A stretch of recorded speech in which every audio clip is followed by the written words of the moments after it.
Bonjour à tous et bienvenue chez Auria. Je suis Oriane, cartomancienne, médium et astrologue et je suis la fondatrice de Auria. Auria est une plateforme qui sert à mettre en connexion des praticiens du domaine holistique et ésotérique avec leurs consultants ou consultantes. Avec vous qui cherchez à allier le spirituel, le bien-être et le développement personnel pour aller dans un alignement encore plus profond. J'ai créé cette plateforme tout simplement parce que j'avais énormément de personnes qui venaient me demander si au sein de mon réseau, j'avais des praticiens qui étaient professionnels, qui étaient de bons praticiens et surtout qui exerçaient de façon éthique et responsable.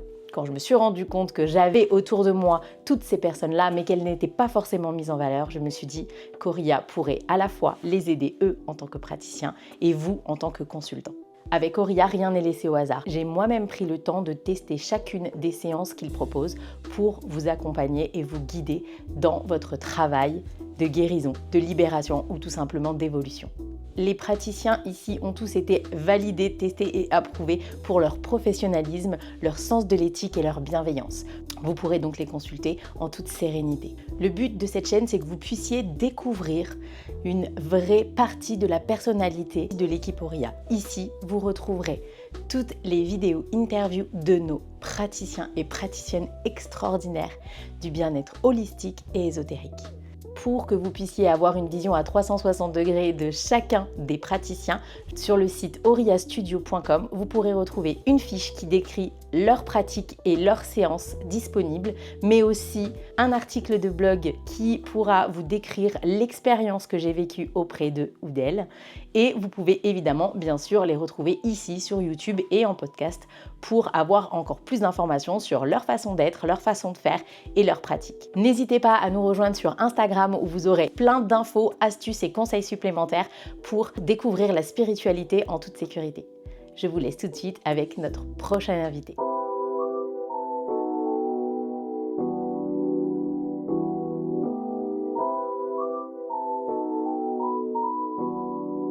Bonjour Jen. Bonjour Oriane. Bienvenue sur la chaîne Auria qui va présenter un petit peu qui tu es et ton activité. Donc bien évidemment, on a eu une séance test ensemble auparavant. Donc on va aussi échanger sur cette expérience que j'ai fait avec toi. Mais avant tout, je trouvais très intéressant de te découvrir un petit peu. Donc je te laisse un petit peu te présenter. Okay. Dis-nous un petit peu qui tu es. Alors, je m'appelle Jen, j'ai 43 ans. Je suis maman de 3 garçons, 19 ans, 17 ans et 14 ans. Alors ma vie, ça n'a pas été un long fleuve tranquille. Ouais. On va dire que j'ai eu une enfance avec certaines blessures. Et plus tard dans ma vie d'adulte, j'ai connu le deuil de ma maman durant ma première grossesse. Donc ça a été quand même quelque chose qui m'a pas mal affectée. Et forcément, quand on est enceinte, on ne veut pas transmettre les émotions au bébé. Donc j'ai pas fait, on va dire, le deuil comme j'aurais dû le faire de ma maman. L'année suivante, j'ai perdu le père de mon fils. Donc ça a été encore... Donc ton fils était tout bébé. Il avait 3 mois. Donc Okay. on va dire qu'au niveau des blessures de l'âme, je les ai un peu toutes vécues.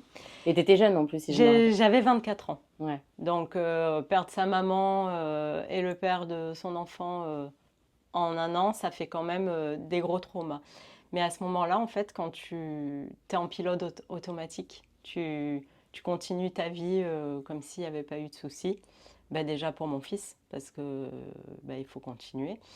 Et puis, je me suis reconstruite, on va dire toute seule, petit à petit. J'ai un tempérament, je l'avoue, où je suis assez résignée. Enfin, je me dis, la vie, elle continue, il y a toujours pire que toi. Résiliente alors plutôt. Ouais, résiliente. Ouais.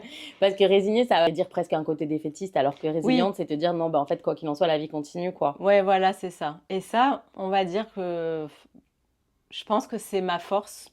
Et j'essaye aussi de le transmettre même à mes enfants, de leur montrer qu'il y a toujours pire pour continuer, poursuivre et pas se laisser atteindre au quotidien par des choses qui peuvent vous affecter, quoi. Du coup, toi, tu es quelqu'un qui s'est construit toute seule. Et du coup, est-ce que tu as aussi été toute seule sur le chemin de la spiritualité ou est-ce que c'est quelque chose qu'on t'avais déjà un peu inculqué dans ta vie ou non, justement? Alors, pas du tout, parce que pour être honnête avec toi, avant, je savais même pas ce que c'était une méditation, du yoga. Enfin, je m'intéressais vraiment pas à toute cette sphère. Euh, Par contre, ensuite, j'ai rencontré le père de mes 2 autres fils.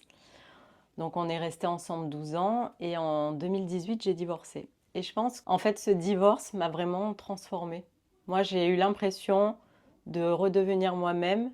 C'est pas lui qui m'a empêchée, mais je pense qu'on n'était pas alignés, de toute façon, lui et moi, et je m'étais éteinte. Mais clairement, j'étais pas celle d'aujourd'hui. D'ailleurs, même quand on prend des photos, même mes enfants me disent, mais tu fais plus vieille quand tu étais avec papa que... Enfin, je pense que quand on n'est pas aligné avec sa vie, qu'on n'est pas heureux, même tout simplement, ben en fait, on s'éteint. Hein. On Complètement. s'éteint de l'intérieur. Voilà, on vit sans vivre, en fait. Et puis, il faut toujours, je trouve, un élément déclencheur. Alors, moi, j'ai eu la chance de naître dans une famille qui était très ouverte à la spiritualité, mais j'ai eu du mal à y aller aussi. Je trouve que dans la vie, il faut toujours un élément déclencheur fort pour te dire, en fait, là, ça va pas. Ouais. Voilà, je suis pas au bon endroit au bon moment. Et toi, ça a été ton divorce, du coup. Moi, ça a été mon divorce. Par quoi est-ce que tu as Et commencé dans la spiritualité? alors, dans la spiritualité, en fait, j'ai commencé par lire des livres sur le développement personnel. Ok. Les blessures de l'âme, par exemple. Je me suis mis à lire des livres de ce type. Et après, je me suis intéressée aux pierres. Tu as commencé par la lithothérapie Par la plutôt. lithothérapie, voilà. Je ne sais pas pourquoi ça m'a attirée. Je me suis dit, ah, il y a des pierres qui peuvent apaiser, qui peuvent apporter de l'amour, qui peuvent te donner du courage. Donc j'ai commencé à lire ça. Et petit à petit, en fait, c'est carrément venu dans mon quotidien. Après, je me suis dit, tiens, il y a des méditations. En fait, ça t'a ouvert une porte et Ça puis m'a petit à ouvert une petit. porte. J'ai fait des formations.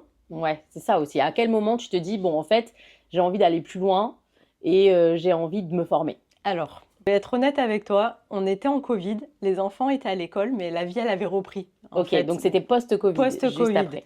Mais moi, c'était la première fois, donc j'ai attrapé le Covid, mais on n'avait pas le droit d'aller travailler à l'époque. Et du coup, je me suis retrouvée vraiment pour la première fois de ma vie, sans être en mode robot, personne à la maison, tout le monde à l'école. Et ben moi, je suis à l'arrêt là pendant 7 jours et seule, je fais rien, puis je suis fatiguée. Et là, je réfléchis à ma vie et je me dis, tu peux pas continuer toute ta vie à faire quelque chose qui te donne pas du plaisir en fait, ou en fait tu y vas pour y aller. Et je me suis dit, cherche quelque chose qui t'apporterait un petit peu de bonheur. Alors il faut savoir que quand j'étais jeune, moi je voulais être sage-femme. Ok. C'est quelque chose que j'ai pas pu faire. Mais ça a toujours été, je me suis toujours dit, s'il y avait un métier que je voulais faire, c'était celui-ci. Je me suis dit, reprendre des études de sage-femme, c'est 5-6 ans, je crois, de mémoire. C'est Ça te paraissait insurmontable, enfin trop en tout cas. trop, et surtout que tu n'es pas rémunéré. Tu vas à l'école, tu fais les stages dans les hôpitaux, et je me suis dit, c'est pas possible. Alors j'ai essayé de trouver des choses qui me permettaient. Alors, j'allais pas être une sage-femme, mais j'ai rencontré cette formatrice, je ne l'oublierai jamais, c'est Tania Massouf, elle est doula depuis une dizaine d'années.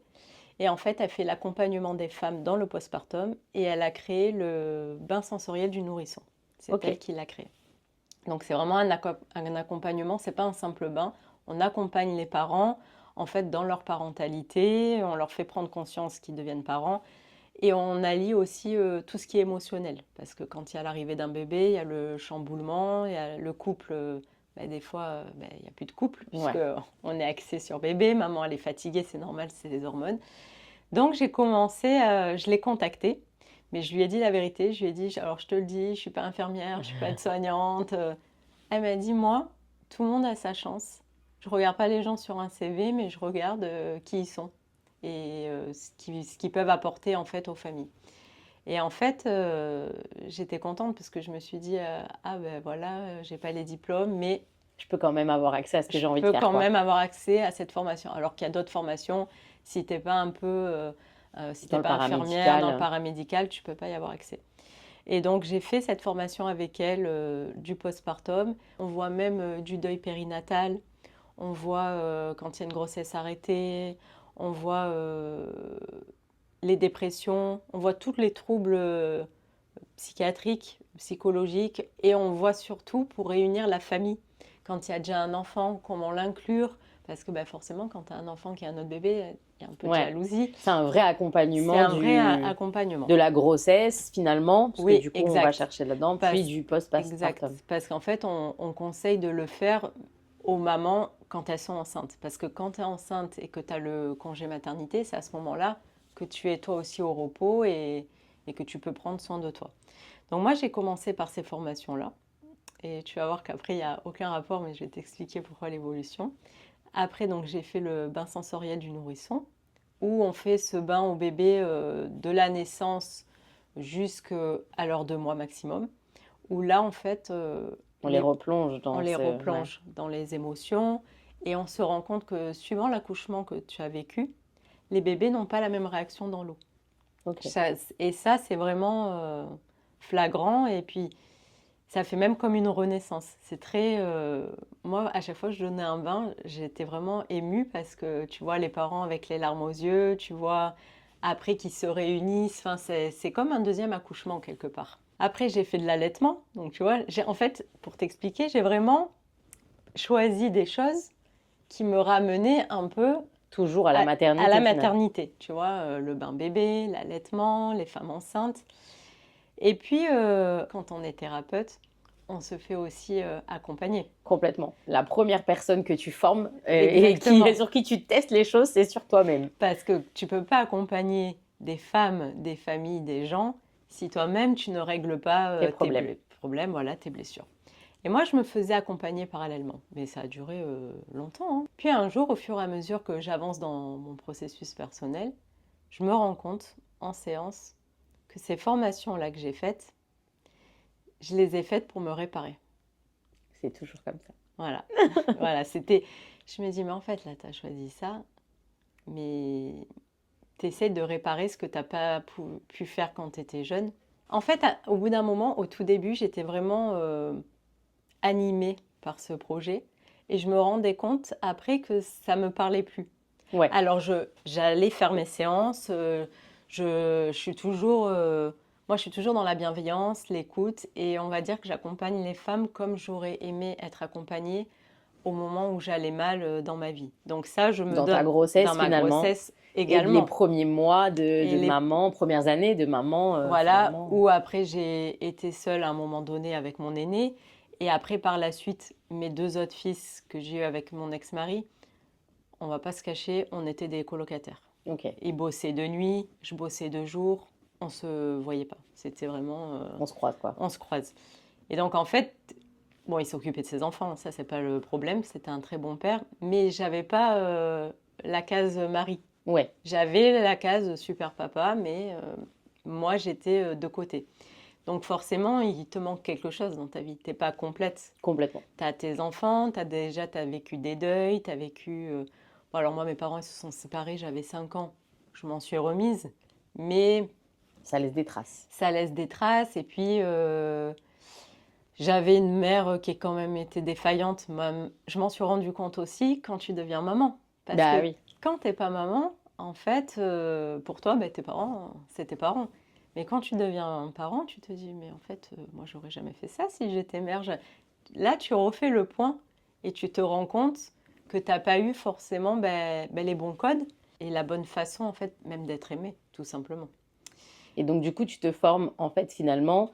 qu'à des choses qui te permettent de réparer une certaine maternité ou une certaine féminité. Exact. Parce qu'on en vient quand même au moment où tu décides de te former à la psychogénéalogie et que tu orienteras doucement mais sûrement vers la maternité encore une fois. Voilà. Mais entre-temps, si je ne me trompe pas, tu t'es aussi formée à aider les femmes dans l'infertilité. Oui. Il me semble qu'il y a cette, oui, cette j'ai part fait aussi. une formation. Alors, j'ai fait hypnose fertilité et j'ai fait également une formation sur la fertilité où on t'aide à comprendre en fait les cycles féminins, masculins, comment nettoyer le corps avant de te lancer dans un projet bébé, enfin plein de petits tips pour donner toutes les chances aux mamans qui se lancent dans un projet. Ok. Mais moi, ça ne me suffisait pas. Ouais. D'où la transgénéalogie pour aller encore plus loin. Exactement, parce que, en fait, l'ayant testé sur moi-même, en faisant mon accompagnement psycho-G, je me suis rendu compte que les formations que je faisais, c'était pour combler des vides, des manques, me réparer. Et avec les autres formations que j'avais, postpartum et toute cette boîte à outils, je me suis dit finalement, quand j'analyse la situation des femmes qui venaient me voir, en fait, derrière, il y avait toujours autre chose. J'ai eu une femme qui est venue parce qu'elle s'est fait quitter juste après avoir accouché. J'ai eu un couple qui avait besoin d'aide, qui était en parcours PMA pour faire un bébé. J'ai eu une femme qui a eu le rejet de son papa, qui ne trouve pas sa place aujourd'hui. Et en fait, au fur et à mesure que je bossais avec elle, je me suis dit, le transgé, c'est toujours, enfin à mon sens, après c'est mes croyances aussi, je pense qu'on est formaté, on est conditionné, nos parents, on est sur Terre, on a notre bagage à nous, mais on a tous les fardeaux, les traumas, les blessures de nos parents. Bien sûr. Et pas que de eux. La lignée est longue. La lignée est longue et c'est aussi dans mes croyances, et ça je vais le faire dans quelques mois, je vais faire une formation sur les annales akashiques. Alors les annales akashiques, on va dire c'est une lecture de ton âme. On va aller voir qui tu étais dans tes vies antérieures. Ok. Donc je vais te donner un exemple. Une femme qui était avant avec des hommes qui la battaient souvent dans ses anciennes vies. Peut-être aujourd'hui, elle va aller inconsciemment attirer des hommes où elle va rejouer le scénario, où à chaque fois elle va être battue, elle va être toujours dans ce cycle. Et quand tu fais la lecture des annales akashiques, tu te rends compte que finalement, ça ne dépend pas d'elle. Il y a toujours une partie de cette vie qui est ancrée en elle. Et toi, tu vas pouvoir l'accompagner pour la libérer de ses anciennes vies ou même lui faire prendre conscience, mais en fait, aujourd'hui, vous avez ce caractère-là où vous ressentez ces émotions parce que dans une vie d'avant, vous avez vécu un trauma. Donc aujourd'hui, vous avez ce caractère-là où vous êtes renfermé, où vous n'aimez pas côtoyer des gens parce que vous étiez par exemple bonne sœur, vous viviez dans le silence. Et aujourd'hui, vous ne faites pas de rencontres ou vous ne rencontrez pas d'hommes parce que vous avez cette mémoire de bonne sœur qui vous accompagne. Et en fait, si tu veux, le transgé et la psychogé, pour moi, ça se relie parce que entre ce que nous transmet les parents et ce qu'on rapporte des anciennes vies, en fait, ça fait de nous l'être humain qu'on est aujourd'hui. Et après, il faut arriver à en prendre conscience et à libérer certaines choses. Et moi, en fait, j'accompagne les femmes. Je trouve que c'est très intéressant parce que y a quand même ce côté où tu t'es formé à des choses qui sont très, on va dire, palpables, concrètes, telles que le bain du nourrisson, qu'on sait être très efficace, ou l'accompagnement postpartum de parents sur des choses qui sont beaucoup plus, on va dire, scientifiques, Oui. médicales, paramédicales. Et en même temps, tu lis aussi ce côté très spirituel, ouvert de l'histoire de l'âme, de l'histoire de la famille, pour lier tout ça à la femme et à son besoin de maternité ou à ses difficultés de maternité. Je trouve ça hyper intéressant de lier les deux. D'ailleurs, nous, on a fait une séance ensemble. Oui. Alors, on n'a pas vraiment axé sur la maternité parce que ce n'était pas forcément mon besoin, mais on a été sur mon arbre généalogique, sur l'histoire de ma famille, etc. Et je trouvais ça très intéressant aussi on a tendance à oublier que notre lignée ne s'arrête pas juste à nos parents et nos grands-parents. On a tendance à oublier que c'est très, très, très loin, qu'il y a plein de choses. Et quelque chose que tu m'as fait faire et que j'ai beaucoup aimé, en tout cas, bon, déjà, qu'on le dise, t'es quand même quelqu'un qui donne beaucoup, beaucoup, beaucoup pendant ces séances. J'ai rarement vu un thérapeute qui est aussi attentionné et qui met tout en œuvre. Donc, on repart avec des actes symboliques à faire, des actes symboliques qu'on fait ensemble. Ouais. On repart avec les sens en éveil. On a de la musique, on a des huiles essentielles, des odeurs. On a vraiment un accompagnement multisensoriel. Mais aussi, on repart avec de la pierre. Donc, on rejoint la lithothérapie. Et on repart avec la possibilité, enfin, je trouve ça aussi hyper intéressant que tu mettes en avant le fait que, par exemple, moi, tu m'as dit, bon, il n'y a pas besoin qu'on se revoie, et je Oui. trouve ça top, tu vois? Oui, parce que je suis pas pour. Je vends pas une séance pour vendre une séance. En fait, moi, si quelqu'un est aligné, je vais pas facturer pour facturer. Parce que, encore une fois, je me dis, si c'était moi, j'aimerais qu'on me traite comme ça. Et si quelqu'un va bien, ben, en fait, tant mieux. Et C'est moi, ça. si j'ai fait ces formations et ce métier, justement, c'est pour accompagner les femmes sur leur chemin et qu'elles soient heureuses, éclore, rayonner. Et en fait, c'est ça finalement ta récompense. Exactement. Et puis ce qui est bien, c'est que tu nous laisses quand même la porte ouverte. Si tu en sens le Exact. besoin, Oui, si oui. il y a quelque chose qui se réveille un peu plus tard, n'hésite pas à me recontacter. Moi, de ce que j'ai vu, on a des séances à l'unité. Si on veut, on vient, Ouais. on explore. Ça se passe en 2 temps. Tout est expliqué sur le blog d'ailleurs, où j'ai vécu cette séance et j'ai bien détaillé. On vit ça comme un mini cercle de femmes individuelles. C'est ça. Enfin, c'est vraiment une belle expérience, je trouve. Et c'est quand même à mettre, voilà, parce que tout est fait pour qu'on soit bien. Oui, parce que j'avais pas envie d'avoir que les femmes aient l'impression d'être, alors entre guillemets, hein, chez le psy, parce que déjà elles te connaissent pas, elles viennent à toi. C'est Et vrai puis, que c'est pas la même chose. c'est pas la même chose. Et puis la démarche, on va dire, quand on a quelque chose à travailler ou qu'on a un mal-être temporaire ou quelque chose à débloquer, je me suis dit j'ai envie de les accueillir type cercle de femmes. Mais on est On est qu'en individuel, on quoi. est On est que qu'en toutes les deux. individuel. Et Voilà, je mets les tapis, les bougies, je sors les pierres. Je veux vraiment qu'il y ait une ambiance propice, en fait, à déposer, à parler. Et quelque part, comme on est toutes les deux, où on a l'impression d'être avec une copine et on échange. complètement. Et Mais en quand... même temps, on se sent soutenu. C'est pas comme une copine simple qui va juste accueillir. Il y a ce côté Oui, oui, soutien qui est là et accompagnement. Voilà, c'est tout dans la douceur, quand tout même. à fait. Après, voilà, j'allie... alors moi, j'aime beaucoup la musique. La musique, elle fait partie de ma vie. Ben, je trouve que quand on va mal, on met une musique et des fois, on oublie les soucis. Et l'odorat avec les huiles essentielles parce que ben, une odeur, tu vas marcher dans la rue, tu vas sentir une odeur, tu vas te dire oh un tel Ça me ça me rappelle rappelle un tel, tu vas goûter quelque chose, c'était les crêpes de ma grand-mère complètement. et en fait Notre Madeleine de Proust. notre Madeleine de Proust exact. Et en fait pour moi l'odorat dans les accompagnements quand je leur fais choisir des huiles je les laisse aller vers l'huile qui les appelle. Et souvent, c'est l'huile dont tu as besoin. C'est comme les pierres. Quand Ouais. tu vas dans un magasin de pierres, Instinctivement, tu te diriges. instinctivement, tu vas aller vers la pierre. Quand ils vont venir te dire, bah, cette pierre fait ça, tu vas te dire dans ta tête, ah bah oui, en ce moment, J'en ai j'ai besoin. besoin. Et en fait, je voulais faire, bah, comme tu dis, une sorte de voyage intuitif et sensoriel. On Complètement. va allier voilà, l'odorat, on va allier les oracles, parce Oui, que ben, aussi. je me suis quand même formée avec toi, Ouais, c'est faut pas vrai aussi. l'oublier. Donc, avec les oracles, avec mon pendule. Et en fait, c'est vraiment, je vois dans la séance, moi je Tu propose, t'adaptes. je m'adapte et on va dire, je propose et elle dispose. Et après, voilà, il y a les séances où on est seul ou alors il y a le pack. Alors là, c'est des séances. Le pack, si j'ai bien compris, c'est vraiment un accompagnement Voilà, sur 6 mois, sur 6 mois, à leur rythme, encore une à leur fois. rythme. Et surtout, je leur dis toujours, il n'y a pas une séance toutes les semaines. Non, bien sûr. Parce qu'il faut intégrer, digérer ce qu'on va faire nous en séance. Et c'est très important de respecter ce laps de temps.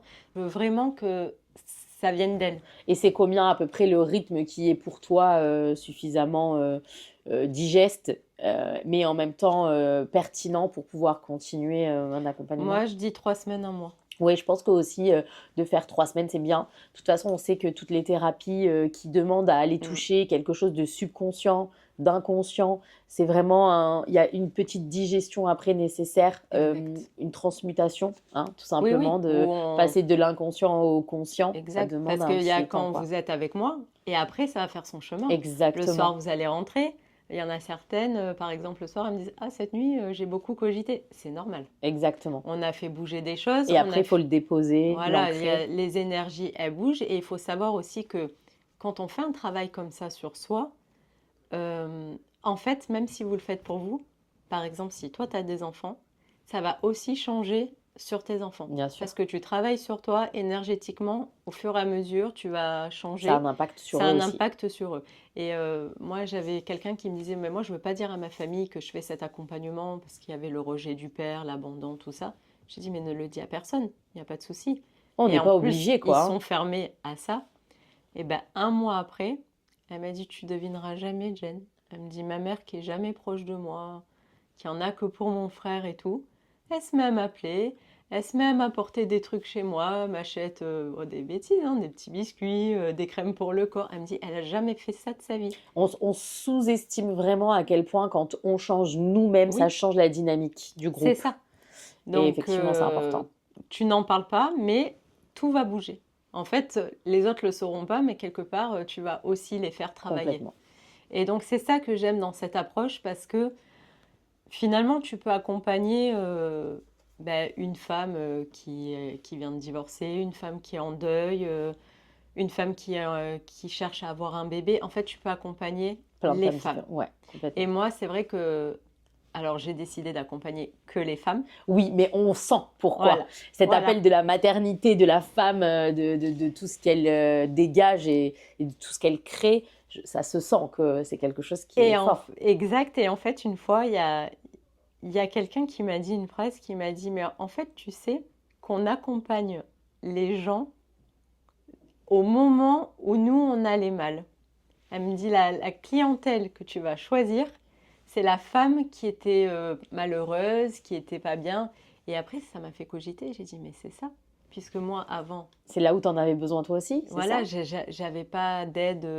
Enfin, je veux dire, j'étais seule avec mes enfants. J'avais un ex-mari où on se croisait.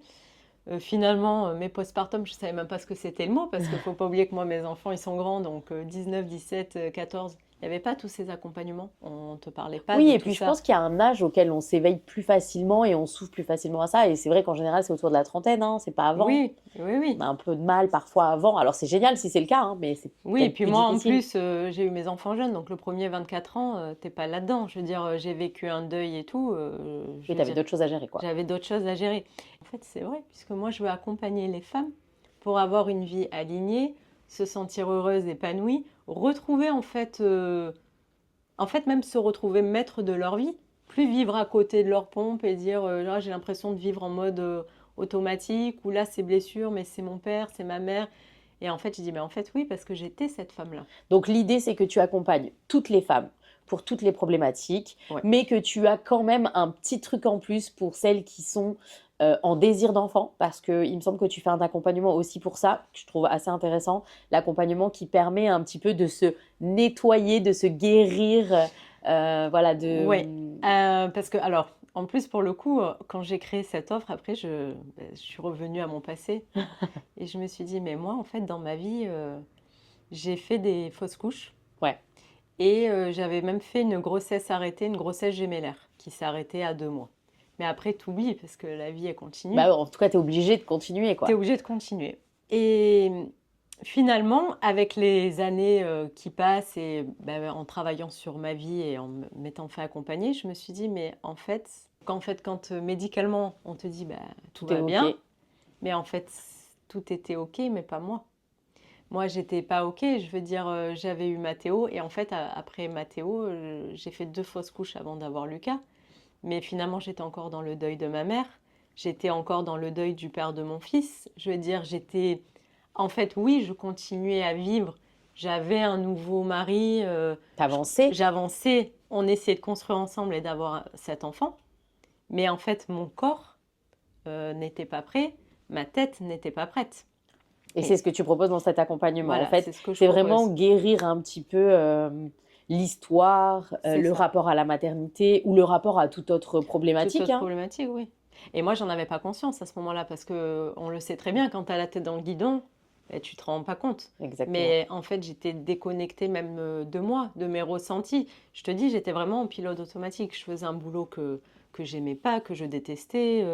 Je veux dire, Ça arrive à plein de moments de la vie de se trouver là et parfois on a besoin de cet électrochoc pour dire ah mais oui. qu'est-ce que je fous ici, quoi. Non, mais en plus, je vous dis tout. Je veux dire, je bossais pour des huissiers pendant 20 ans. Donc tu te doutes bien que quand tu es clerc d'huissier et que quand tu es dans le droit, tu vois pas des super trucs toute la journée. Oui, et puis tu n'as pas forcément cette ouverture à la bienveillance quand tu travailles pour des huissiers, à Et l'accompagnement. c'est ça qui me dérangeait parce que j'étais pas alignée. Je me disais, mais en fait, je fais un travail, ça me plaît pas. Ça me plaît pas, hormis, on va dire, peut-être le droit et la procédure, parce que ça, c'est intéressant, mais le reste ne me plaisait pas du tout. Donc en fait, ce divorce qui a été franchement un électrochoc t'a permis aussi de reconnecter avec la part de toi Ouais, qu'aujourd'hui tu accompagnes. ouais, Euh, on a vraiment cette sensation que c'est une passion. En fait, il faut vivre un accompagnement avec Jen. C'est vraiment particulier, c'est-à-dire, bien sûr, moi je connais beaucoup de thérapeutes, j'ai expérimenté beaucoup de choses, c'est mon métier, je sais aussi comment ça fonctionne. Mais c'est tellement enveloppant que du coup, c'est vraiment le moment, comme tu dis, propice pour déposer des choses, se sentir plus légère quand on sort d'une séance avec toi et de se dire, bon bah voilà, ok, je suis là, je suis présente, je suis dans mon corps et je peux accomplir des choses, quoi. Donc, effectivement, alors, tu as quand même une offre un peu spéciale aussi pour celles qui veulent avoir un bébé. ouais. C'est aussi bien de le mettre en avant parce que on oublie souvent tout ce côté mental dans le fait d'avoir des difficultés ou pas forcément des difficultés, mais l'envie d'avoir un bébé et de ça fonctionne pas tout de suite, etc. Donc ça, c'est vraiment quelque chose Oui, qui parce est mis en avant. que quand on est là-dedans, on est pressé en plus. Parce que quand on veut le Ah, bébé, c'est clair. 1 mois, 2 mois, 3 mois, ça te paraît. Tu te dis, ah, pas encore, pas Et encore. ça, on peut le faire en une séance, par exemple? Alors, en fait, une séance, on va dire, va permettre de. Ben moi, j'appelle ça le projet-sens. Le projet-sens, c'est tout ce qui se passe avant la conception de bébé. Ok, Et on prend en compte 9 mois avant l'émotionnel du père, de la mère, l'environnement familial, le contexte social et tes émotions. Et ça, on le sait, c'est prouvé, il va y avoir un impact sur le bébé en devenir. ok.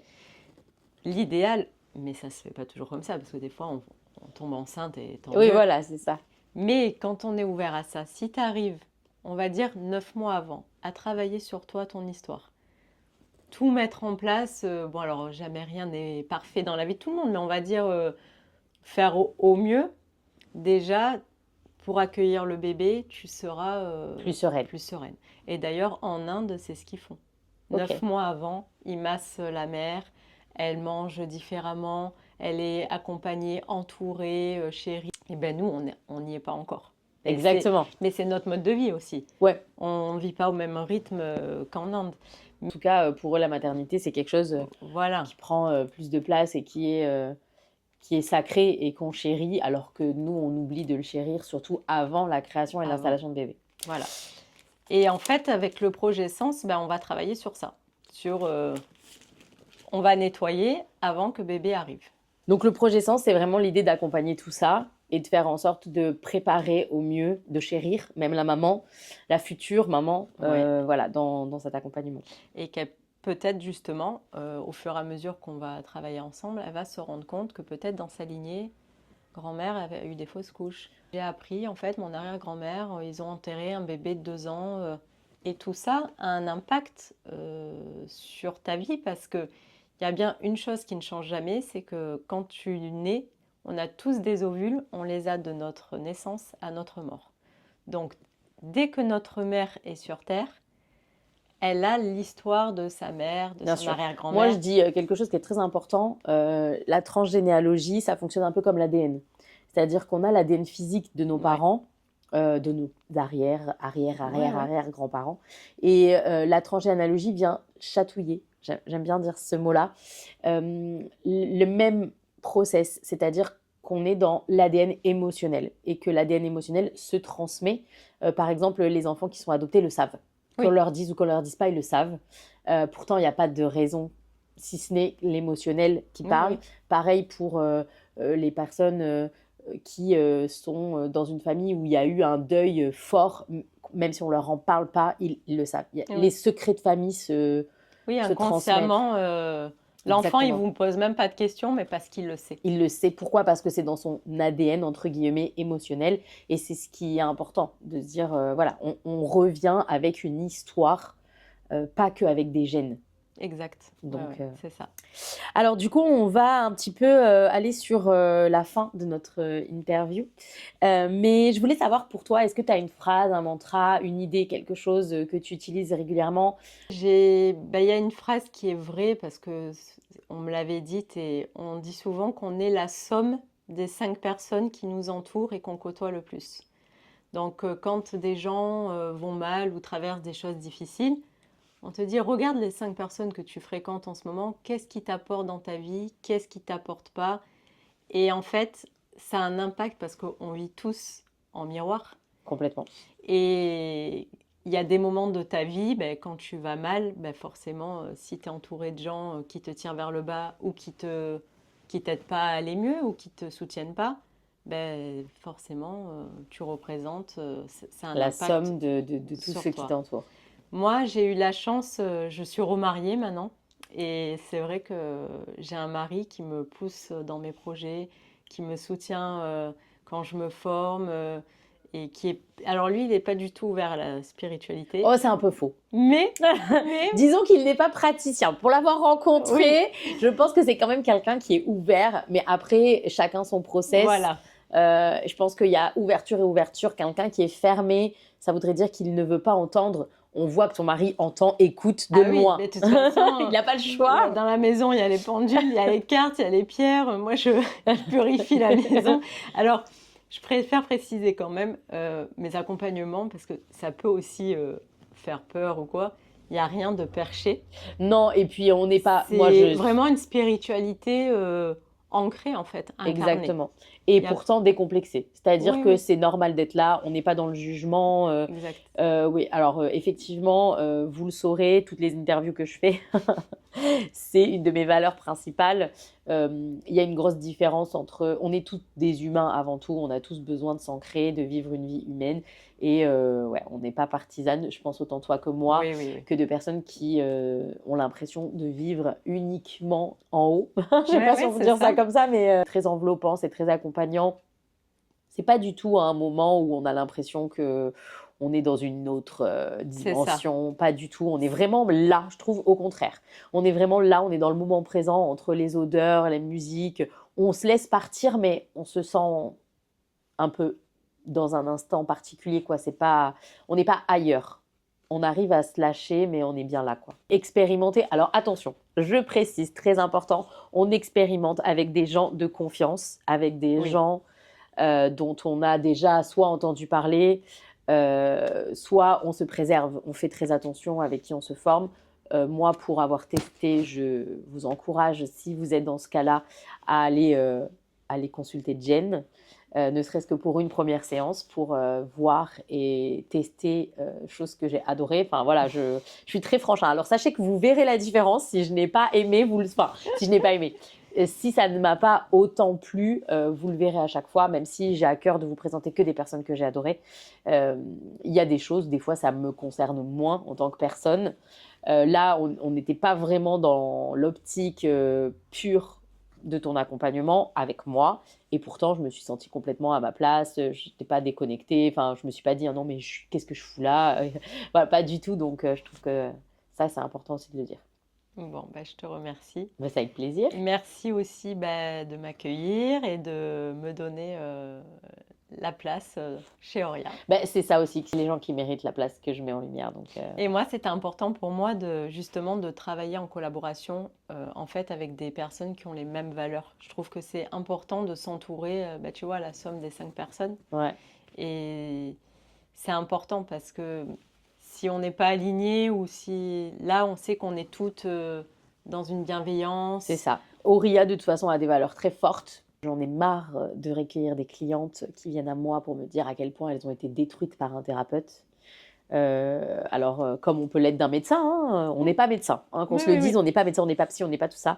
Mais on peut aussi accompagner et donc stop. Ça suffit de maltraiter les gens et de les mettre en difficulté. C'est pas le but. Oui. Donc, ouais. Donc, c'est vraiment ça. Merci à toi. Avant de terminer, j'aime bien finir sur un petit point astro pour te décrire. Donc, est-ce que tu connais ton signe solaire, ton ascendant et ta lune?